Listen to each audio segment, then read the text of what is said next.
My name is Dr. Bhaskar Anand, and I'm a practicing diabetologist in Chennai, in Mandaveli. And I thank, first of all, for giving me this opportunity to talk about hypertension and understanding it, because today that we all have such high risk of suffering from uncommunicable diseases, and one of the leading causes of this is diabetes and hypertension, and both go in hand. And that though being a diabetologist, it is again in a list of prescriptions that we are forced, or sometimes for the benefit of the patients, we are always forced to write antihypertensive.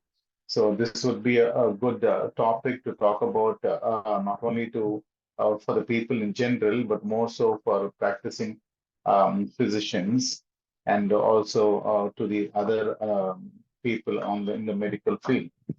So, with that being said, I think I will just straight away go into this topic of today, which is understanding hypertension. So, our today's discussion will be on what high blood pressure is and how to prevent it. So, generally, everyone would like to have a healthy or a normal blood pressure, but what exactly does that mean when we say normal blood pressure? As you know, it can be varying so much from person to person as well as from time to time. So basically, each time when the heart beats, you should understand that it pumps blood into your blood vessels, and it's kind of creates a pressure against the wall of the blood vessels. So this is called blood pressure. Like you are watering your garden through a pipe.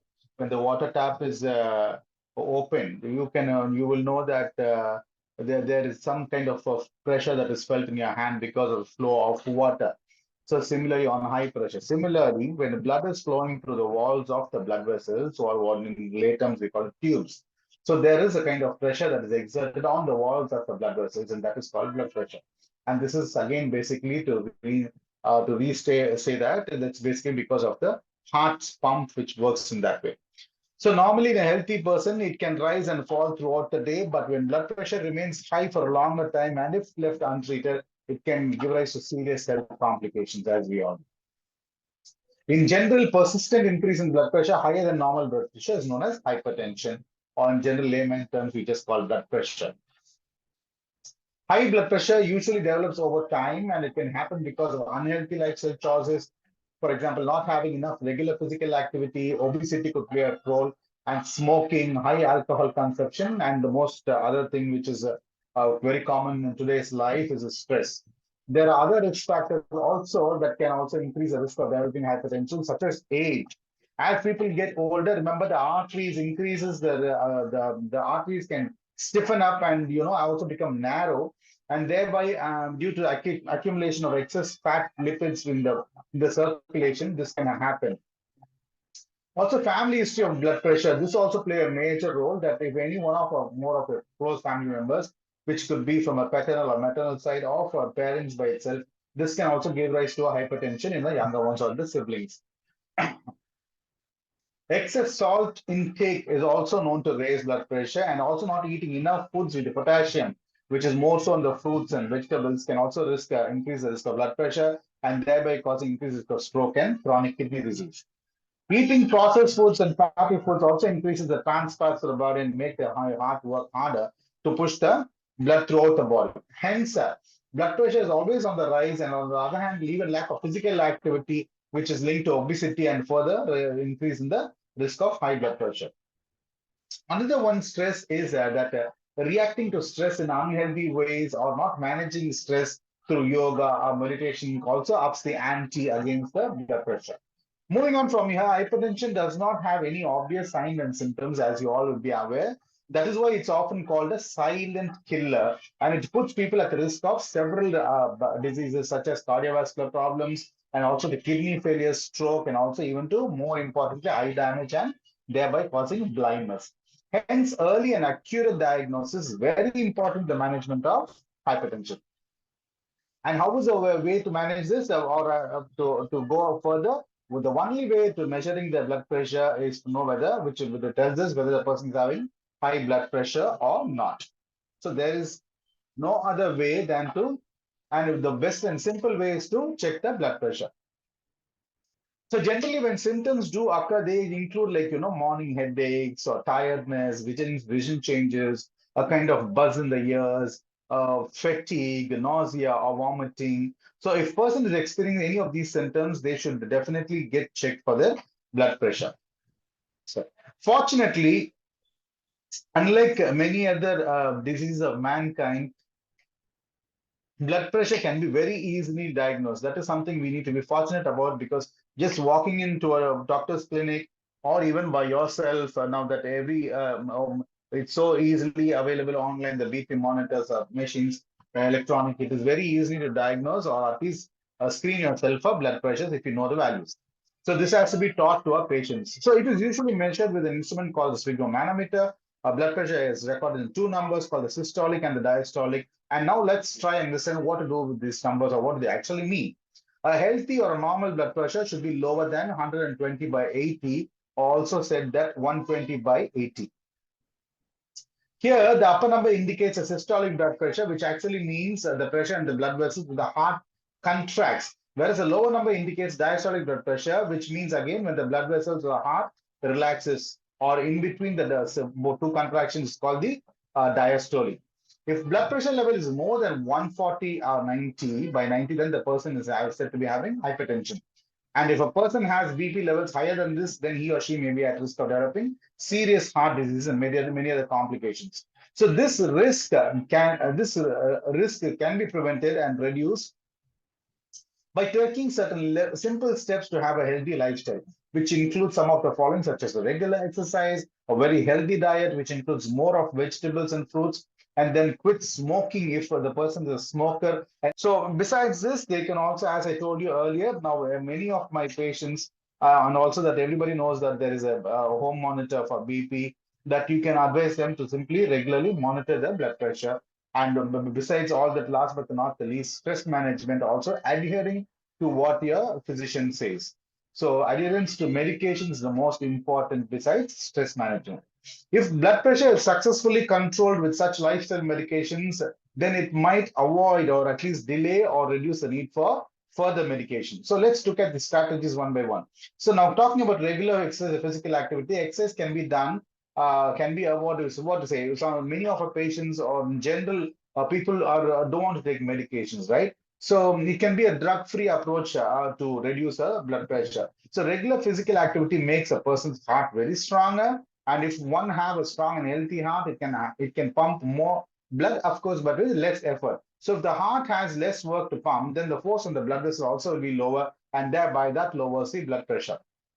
In other case, as we all are aware that age and weight gain also the two major factors for high BP. So if the blood pressure is at a desirable level, that is 120 by 80, then exercise can help prevent you from rising due to age. So the regular exercise, which helps you to maintain a healthy weight, in my opinion, is an important way to control your blood pressure. And one should aim for at least 30 minutes of exercise, aerobic exercise, most days of the week. That is what is general suggested. And high BP level can also can be reduced by doing regular structured exercise programs such as brisk walking, jogging, or swimming. So generally, our patients might ask you, oh, doctor, what kind of exercises do you advise? And this makes it easy and simple sometimes to share to our patients as well as also to be followed. Because if you're going to tell them any complex exercise, it can also put them at a risk, because especially if they are a cardiac patient or osteoarthritis patient. So you have to assess your patient and accordingly suggest your exercise management, or better give it to a person who specializes in suggesting this um, exercise. Now, besides the regular exercise, what we spoke about, healthy diet, because diet also plays an important role in controlling blood pressure. A diet with a high intake of vegetables, fruits, and whole grains is recommended for hypertensive patients. For lowering blood pressure, or also for preventing blood pressure through dietary ingredient, one can adopt a dietary pattern such as, like say, DASH diet or something called as a Mediterranean diet, eating less saturated fat and the total fat, getting plenty of potassium, which I said is there available in fruits and vegetables. Of course, it is also there in non-vegetarian food. Limiting the amount of sodium in your diet. And now, what stands for DASH? DASH stands for DASH. DASH stands for dietary approaches to stop hypertension diet.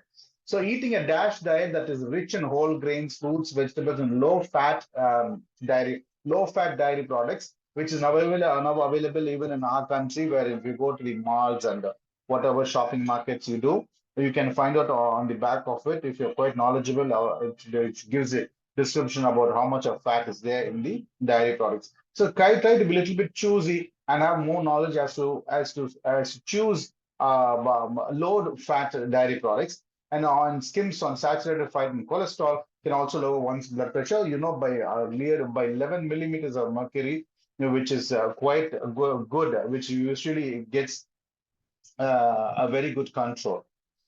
So also besides the exercise and the diet which you spoke about, reducing sodium in our diet. So always they say that the sodium is one thing which causes fluid retention in our body. When fluid retention is more in your body, automatically it gives rise to for volume overload, and volume overload thus by gives rise to hypertension or increased BP.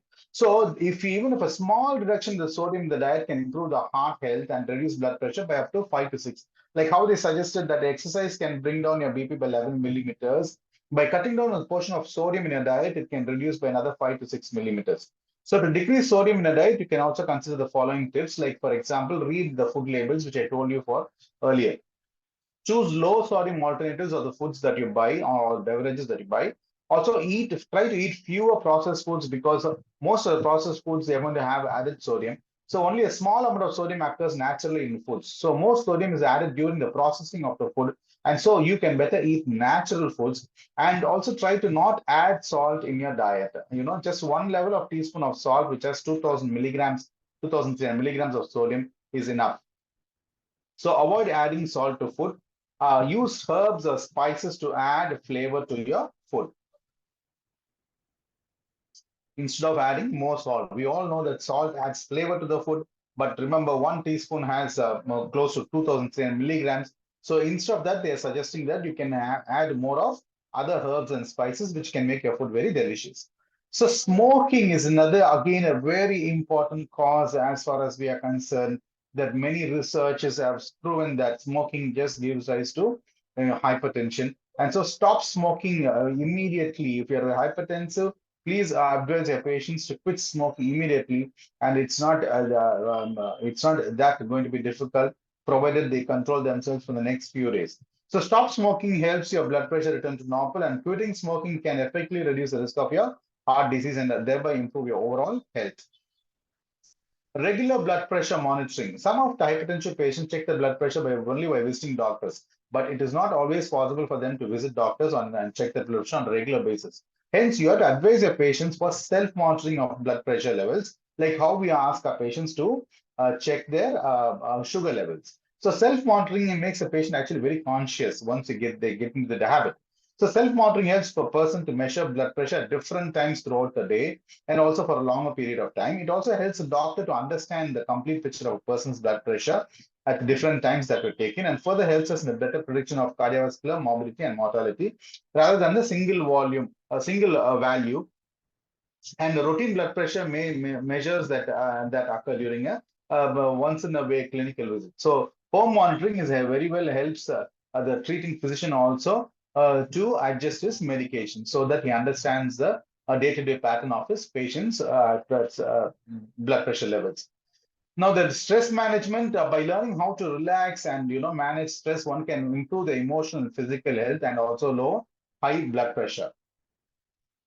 So stress management techniques include exercising, listening to music, focusing on something very calm, on peaceful, and meditating. Even spending time with friends also can be, I would say it could be, like-minded friends or friends whom you like. Spending time with them also can reduce your stress and thereby help in reducing your blood pressure. And last but not the least, besides all these points, what is if the patient is already on a medication, remember, this is going to be very, very important, because many a times our patients don't understand that blood pressure is not curable in the sense they just take the medicines. If you write for 1 month, they think that the doctor has written for 1 month, and after that it's treated. So we have to make them understand it's going to be a chronic problem, and it's a non-communicable disease, and they have to live with it. Probably they have to come for regular checkups so as to increase or decrease or try different combinations and to see if their levels are fine. But as such, you have to insist that they have cannot quit their medicine, and they have without the consent of the treating physician. So adherence to medicine is a medicine to lower blood pressure may be recommended by the doctor if the blood pressure is consistently high and it's above 140 or by 90. And that adherence, what we call this compliance, is very important to control the blood pressure on a longer basis. At last, I would like to suggest that there's nothing more precious than being fit and having a healthy lifestyle, healthy life. And so adapting a healthy lifestyle can help us to enjoy the long and healthy life that you live in. And high blood pressure can be prevented as well as controlled in many ways. Keeping blood pressure within the normal range and preventing further cardiovascular complications or other renal complications or retinal complications is very, very pertinent. And so it is very much possible to maintain normal blood pressures with regular monitoring, prevention, and care, and also taking medicine suggested by the physician. Thank you so much for your patient listening, and that brings me to the end of the topic. And if there is anything that I may be of help of, or you have any questions that you can raise or post to me, I'll be free to answer you to the best of my knowledge.